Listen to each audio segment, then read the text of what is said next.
Certaines personnes disent que l'immigration de masse aux États-Unis peut aider à réduire la pauvreté dans le monde. Est-ce que c'est vrai? Eh bien non. Je vais vous montrer pourquoi.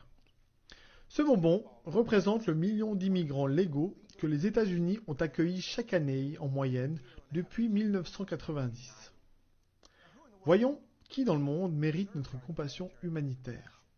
La Banque mondiale a un critère d'extrême pauvreté dans le monde. Il faut gagner moins de 2 dollars par jour. Combien de gens gagnent moins de 2 dollars par jour? Commençons par l'Afrique. Juste en Afrique, il y a 650 millions de personnes qui gagnent moins de 2 dollars par jour. 650 millions.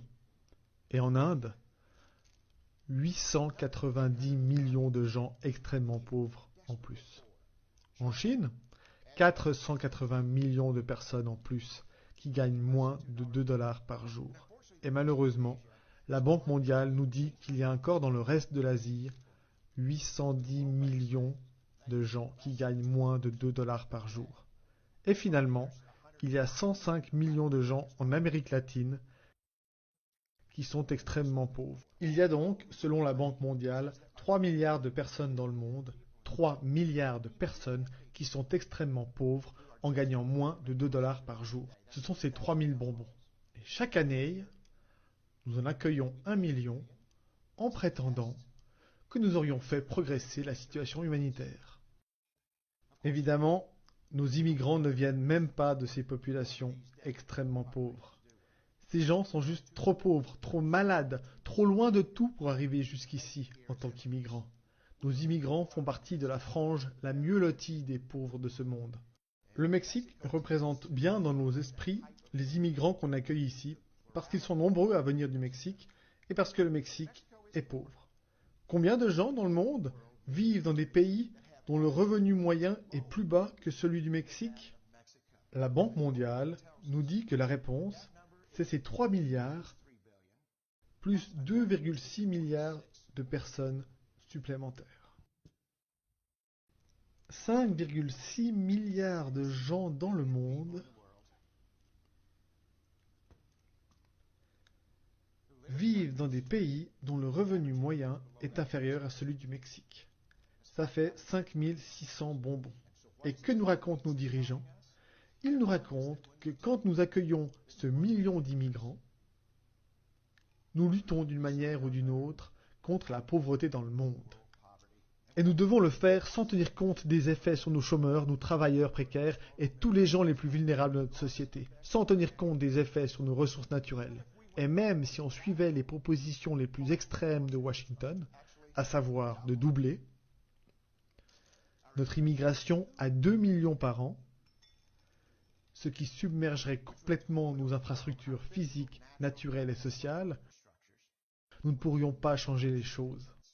Et nous pourrions même nuire à ces peuples pauvres dans le monde, parce que le million que nous accueillons, ce sont les personnes parmi les plus énergétiques, souvent les mieux éduquées et certainement les plus insatisfaites.